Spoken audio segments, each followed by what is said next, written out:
The Compound Effect by Darren Hardy. Reading Chapter 4 Momentum. Sweet Dreams.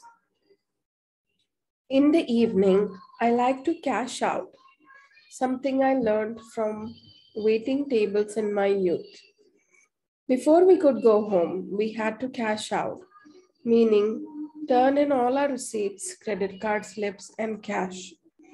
Everything had to add up, or there was big trouble. It's important to cash out your day's performance. Compared to your plan for the day, how did it go? What do you need to carry over to tomorrow's plan? What else needs to be added based on what showed up throughout the day? What's no longer important and needs to be scratched out? Additionally, I like to log into my journal any new ideas, ahas, or insights I picked up throughout the day. This is how I've collected more than 40 journals of incredible ideas, insights, and strategies.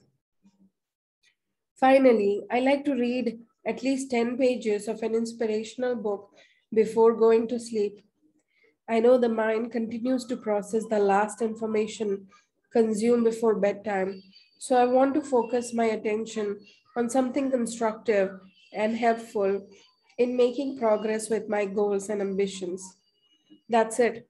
All hell can break loose throughout the day, but because I control the bookends, I know I'm always going to start and finish strong.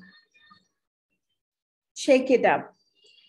Every so often, I like to interrupt my routines. Otherwise, life gets stale and I plateau.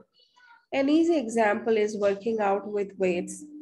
When I work out the same way in the same time, doing the same repetitive movements week after week, my body stops showing compounded results. I get bored, lose my passion, and Big Mo is a no show. That's why it's important to mix it up. Challenge yourself in new ways and freshen up your experience.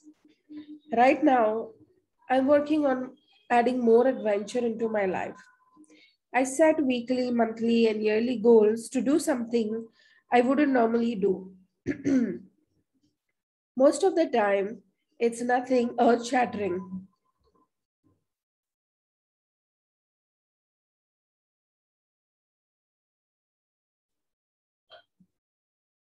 but things such as eating different kinds of foods, taking a class, visiting a new destination, or joining a club to meet new people.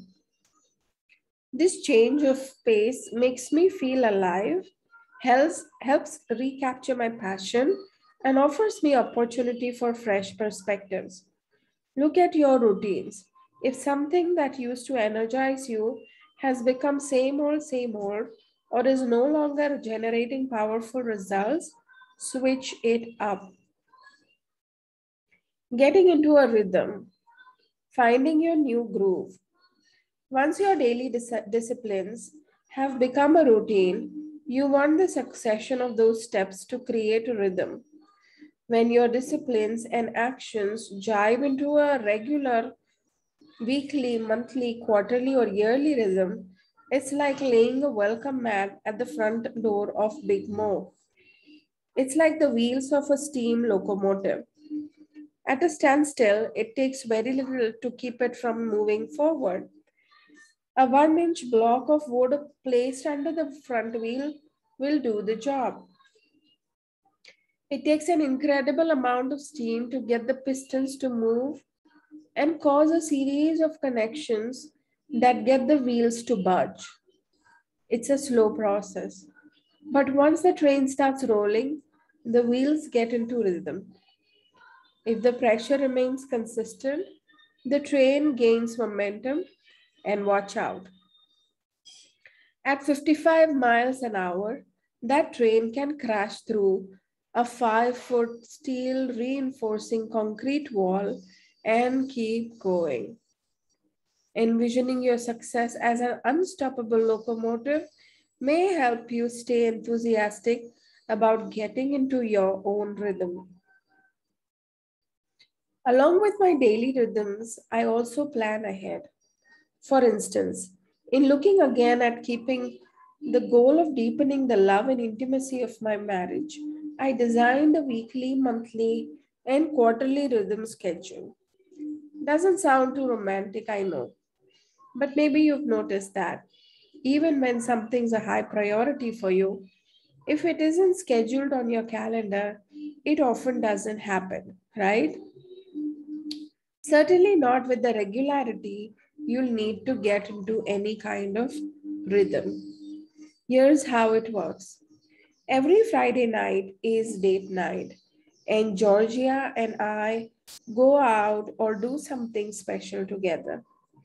At 6 p.m., an alarm goes off on both our phones, and no matter what we are doing, date night is on. Every Saturday is family day, which means no working. Essentially, sundown on Friday night until sunup on Sunday morning is time we devote to the marriage and family.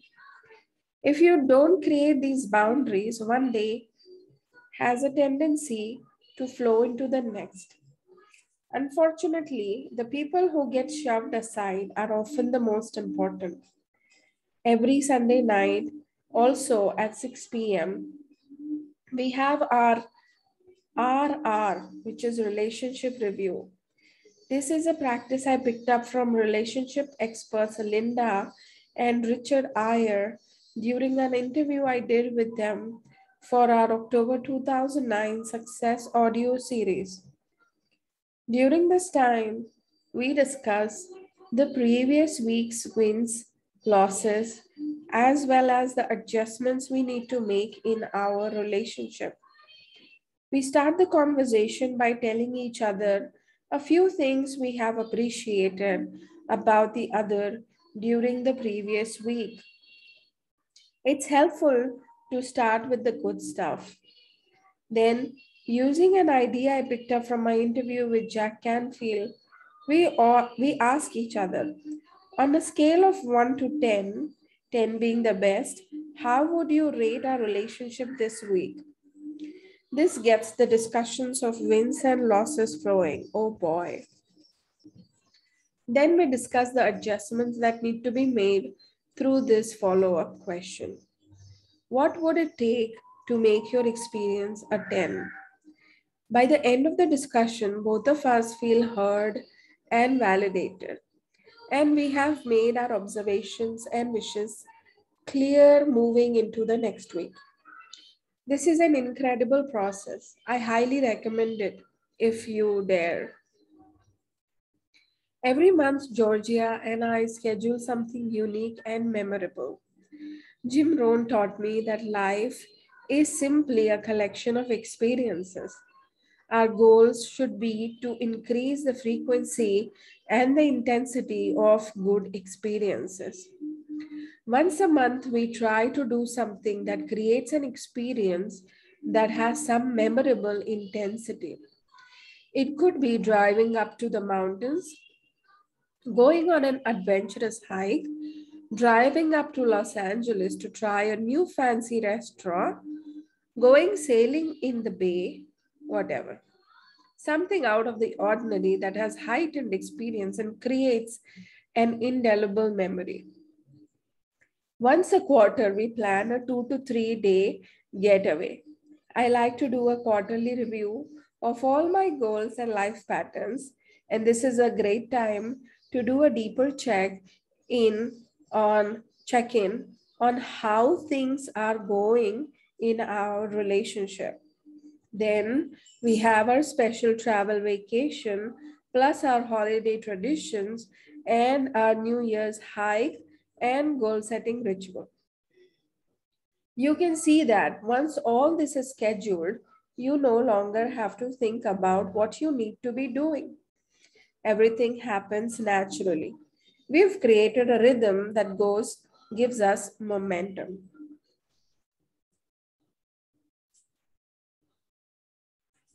Registering your rhythm.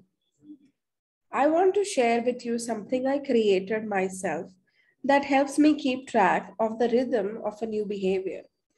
I call it my rhythm register, and I think you'll find it helpful.